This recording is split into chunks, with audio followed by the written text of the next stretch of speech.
നമസ്കാരം. ഇന്ന് ജൂൺ 5 ലോക പരിസ്ഥിതി ദിനമാണ്. ഈ പരിസ്ഥിതി ദിനത്തില് ഞാൻ എൻ്റെ സന്തോഷകരമായ ഒരു കാഴ്ച കാണിച്ചു തരാം. ഈ നിൽക്കുന്ന മരം കണ്ടോ? ഇത് ഞാൻ ചെറുപ്പത്തില് ഞാൻ നട്ടൊരു മരമാണ്. അന്ന് അംഗനവാടികളല്ല, അന്ന് മഹിളാ സമാജങ്ങളായിരുന്നു. ഈ മഹിളാ സമാജം വഴി കിട്ടിയ ഒരു തൈ അന്ന് എന്താണെന്ന് തിരിച്ചറിയാൻ പറ്റില്ലായിരുന്നു. ആ മരം ഏത് ഇനമാണെന്നും അറിയില്ലായിരുന്നു. എന്നിരുന്നാലും അന്ന് ഞാൻ നട്ടൊരു മരമാണ് ഇന്ന് ഈ ഒരു വലിയൊരു തടിയായിട്ട് രൂപപ്പെട്ടു നിൽക്കുന്നത്. ഏകദേശം ഒരു 30-35 വർഷം മേലെ ഈ മരത്തിന് പ്രായമുണ്ട്. കണ്ടോ, ഞാൻ പിടിച്ചാൽ പോലും ഇതിന് വട്ടമെത്തില്ല. കണ്ടോ, അത്രയധികം വണ്ണമുണ്ട് ഈ മരത്തിൽ. ഇത് മഹാഗണി മരമാണ്. മഹാഗണി മരം എന്ന് പറയുമ്പോൾ നല്ല ഇനം മരം തന്നെയാണ്. പക്ഷെ ഇന്ന് കേരളത്തിൽ ഒരുപാട് മരമുണ്ട്. ഇതുപോലെ നിരവധി മരങ്ങൾ എൻ്റെ പറമ്പിലായിട്ട് പലയിടങ്ങളിലായിട്ട് വെച്ചിട്ടുണ്ട്. എന്തായാലും ഇന്ന് ഒരുപാട് മരങ്ങൾ നടുന്നുണ്ട്. ലോക പരിസ്ഥിതി ഭാഗമായി ഓരോ വർഷവും ലക്ഷക്കണക്കിന് തൈകളാണ് കേരളത്തിൽ നടുന്നത്. പക്ഷെ എത്ര മരങ്ങൾ ഇന്ന് കഴിഞ്ഞ വർഷം നട്ട മരങ്ങളും അതിന് മുന്നത്തെ വർഷം നട്ട മരങ്ങളും സംരക്ഷിക്കപ്പെട്ടിട്ടുണ്ട്, അല്ലെങ്കിൽ അവ വളർത്തിയെടുത്തിട്ടുണ്ടെന്ന് നമ്മൾ ചിന്തിക്കാറുണ്ട്. അതിലാണ് ഏറ്റവും വലിയ സങ്കടം. കാരണം ഓരോ വർഷവും ലക്ഷക്കണക്കിനെ വൃക്ഷത്തൈകൾ നടുകയും അവ ഒന്നും സംരക്ഷിക്കാതെ പോവുകയും അത് വളരെ ഖേദകരമാണ്.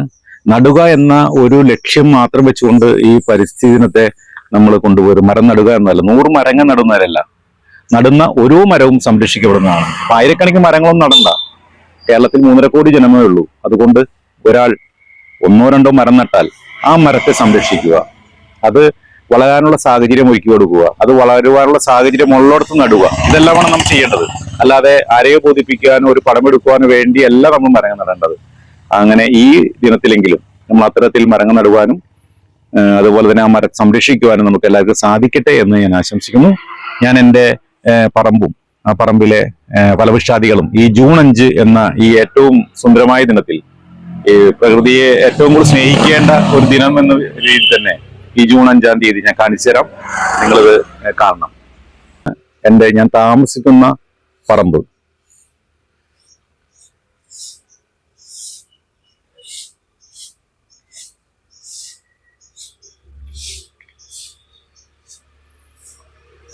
ഇവിടെ ഈ മരം കണ്ടോ? ഇത് ഊതുമരമാണ്. ഇതും ഞാൻ നട്ട മരമാണ്.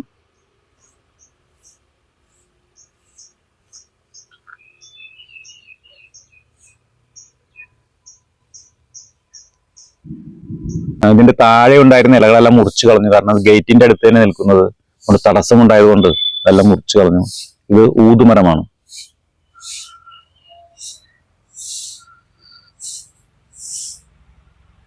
ഇവിടെ കാണുന്ന ഈ മരം, ഇത് വെള്ളകിൽ എന്ന് പറയുന്ന ഒരു മരമാണിത്. വെള്ളകിൽ എന്ന് പറയുന്നത് ഇത് പ്രധാനമായിട്ടും കൊത്തുപണികൾക്കാണ്. വളരെ സോഫ്റ്റ് ആണ് ആ മരം. നമ്മൾ കൊത്തുപണികൾക്ക് വേണ്ടിയാണ് വെള്ളകിൽ കൂടുതൽ ഉപയോഗിക്കുന്നത്. വെള്ളകിലിന്റെ തടിയാണ് ഈ കാണുന്നത്. അത് എല്ലാവിധ ഫലവൃക്ഷാദികളും എൻ്റെ ഈ പുരയിടത്തില്, ഏകദേശം 4 ഏക്കറോളമുള്ള ഈ പുരയിടത്തില് എല്ലാവിധ ഫലവൃക്ഷാദികളും വെച്ചുപിടിപ്പിച്ചിട്ടുണ്ട്. ഇത് കടപ്ലാവ്,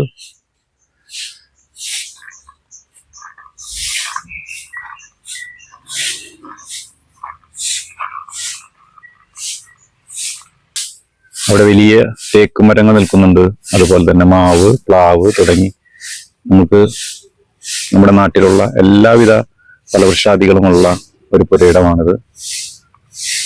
താമസിക്കുന്ന പുരയിടം എല്ലാവിധ ഫലവൃക്ഷാദികളും ഉണ്ടാവണമെന്ന് വലിയ ആഗ്രഹമാണ്.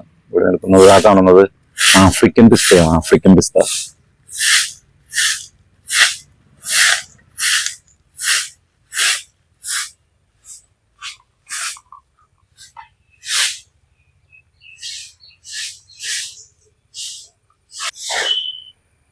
മാവ്, വിവിധയിനം മാവുകളുണ്ട്. പ്രിയോര് തൊട്ട് വിവിധയിനം എല്ലാവിധ മാവുകളും ഈ പുരയിടത്തിലുണ്ട്. അതുപോലെ തന്നെ വലിയ മരങ്ങളെല്ലാം നിൽക്കുന്നുണ്ട്.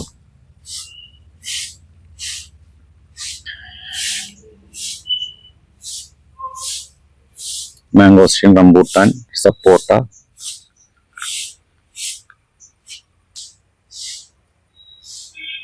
ഇതെല്ലാം നടുവാൻ വേണ്ടി വാങ്ങി വെച്ചിരിക്കുന്ന മാവും അതുപോലെ തന്നെ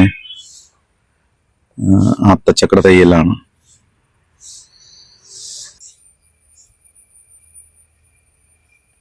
ഇത് കണ്ടോ, പ്ലാവ് കണ്ടോ, വിവിധ ഇനത്തിലുള്ള പ്ലാവുകളുണ്ട്.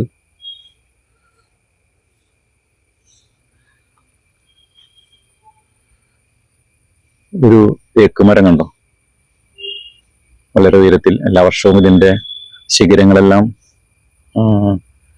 കളഞ്ഞ് നിർത്തും, കാറ്റ് വന്നാൽ മറിയരുതല്ലോ.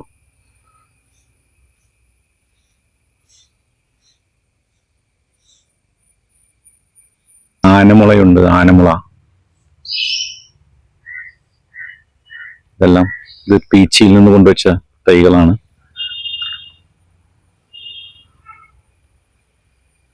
നമ്മൾ ഇരുമ്പൻ പുളി തുടങ്ങി നമ്മുടെ നാട്ടിൽ കിട്ടുന്ന എല്ലാവിധ ഫലവൃക്ഷാദികളും ഈ 4 ഏക്കറോളം വരുന്ന പുരയിടത്തിൽ വെച്ച് പിടിപ്പിച്ചിട്ടുണ്ട്. കാണുമ്പോൾ വലിയ സന്തോഷമാണ്.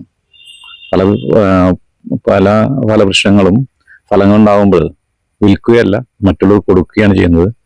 ചക്കയായാലും മാങ്ങയായാലും പഴങ്ങളായാലും നമ്മൾ ആവശ്യം കൊടുക്കുക, മറ്റുള്ളവർ കൊടുക്കുക, കുറച്ച് പക്ഷികൾ കഴിക്കുക, ഇങ്ങനെയുള്ള ഉദ്ദേശത്തോടെയാണ് ഇതെല്ലാം വെച്ചുകൊണ്ട് ഇവിടെ വെച്ച് പിടിപ്പിച്ചിരിക്കുന്നത്.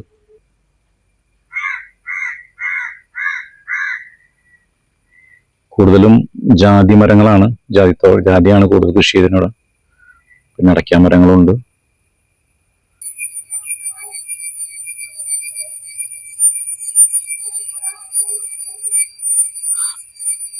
ചീവീടുകളുടെ ശബ്ദമാണ് ഈ കേൾക്കുന്നത്.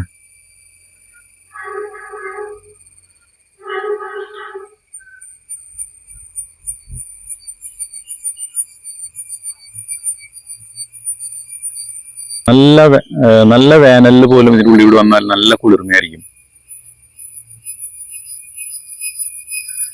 സമയം ചെലവഴിക്കാൻ ഏറ്റവും നല്ല സുന്ദരമായൊരിടമാണ്.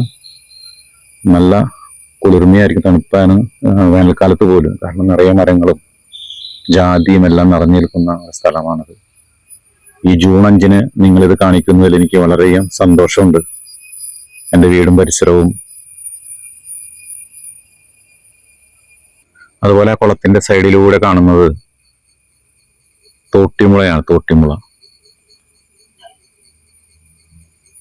ഏകദേശം 1 ഇഞ്ചോളം വ്യാസമുള്ള ഒരു 15-20 അടി ഉയരമുള്ളതാണ് ഈ തോട്ടിമുള. അതും ഇവിടെ ചെയ്തിട്ടുണ്ട്.